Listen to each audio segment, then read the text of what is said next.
Today we're talking about record keeping, but we're going to talk about it the manual way. So we just got through talking about how to do it digitally, but how do you do it when you're not that good or tech savvy, or you just don't feel like dealing with computers? You would rather just deal with the paperwork. So I'm going to walk you through two different options. So the first option is my least favorite because it just feels like clutter, not very organized. It's good old fashioned manila envelope, right? So all of your receipts you get for the year, after you input them in your bookkeeping systems or your bookkeeping Excel sheets or Google Docs sheets, after you input them into your respective programs or templates, then you want to input them into your manila envelope. And then at the front, I would just put the year. So like 2021, 2022, and then literally you take this at the end of the year and you file it away in a box that's labeled D-Legacy Accounting or something of some sort. Whatever your business name is, label that box because you want to keep your receipts for a good 7 years, right? Just to recap, you want to keep all of your receipts. Number one. Number two, you want to keep them for at least 7 years.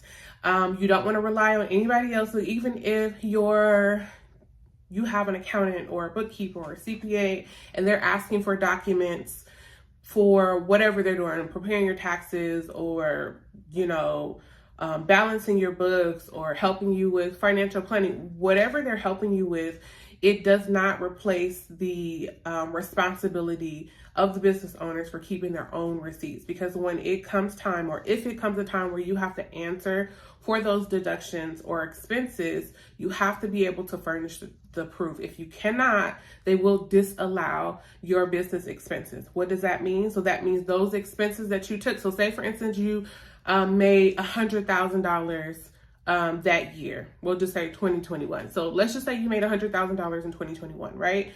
And you were able to write off, $20,000 of that income because you had $20,000 of legitimate business expenses. And when I say legitimate business expense, that means it's necessary and ordinary for the business that you operate in. It's necessary and ordinary for you to turn a profit in the business that you operate in or industry that you operate in.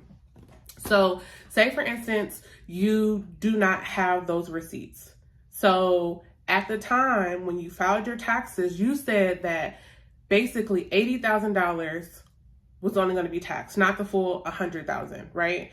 So now you're going to be assessed penalties because you did not pay the full amount of tax at the time because you took these expenses, right?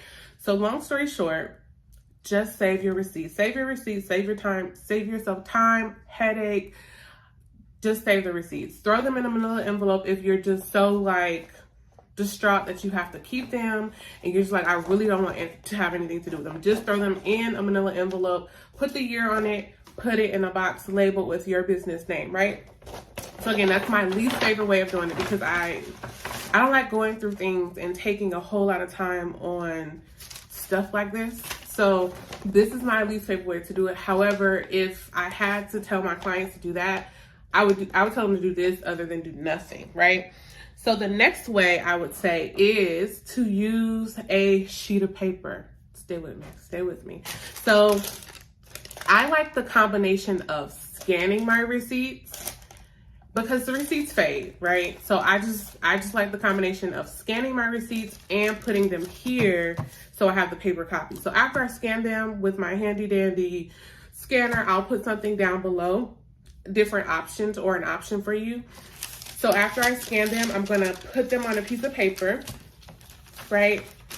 And the receipts, I'm gonna section them by type. So if I have office expenses, or if I have supplies, or if I have, I'm buying postage, or if I'm buying equipment, small equipment, whatever the expenses are, keep the likeness together, if that makes sense.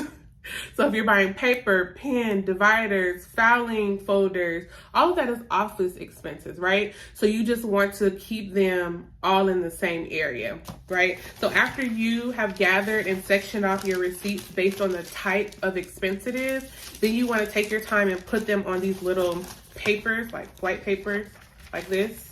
I would use front and back, honestly, child. We say paper around here. Use the front and the back. And then once you do that, you're gonna put in this little clear, what do you call this? A clear sleeve. Clear sleeve. Once you put in your clear sleeve, it's gonna look something like this, right? And then you're gonna put it in your binder. Put it in your binder, like so, like that, right? After you put it in your binder, you leave it alone. It is literally that simple. After the end of the year comes, or once the end of the year comes, you pull the receipts from here and you put them in your like a filing box, whatever you have to keep your documents like year to year, right? I would even, in the folders, I would get dividers, but that's just me. You don't have to be that extra. You have dividers with the different expenses that, you know, you most often have. Because normally, as a business owner, you're going to have the same expenses over and over again. You shouldn't have like 30 million. You know what I mean? It should be a handful. They should technically fit into primary categories like postage, office expense, supplies. Again, those categories are going to change depending on the business that you have. Okay? So dividers are optional. So are the clear sleeves, but if you don't do anything else, you want to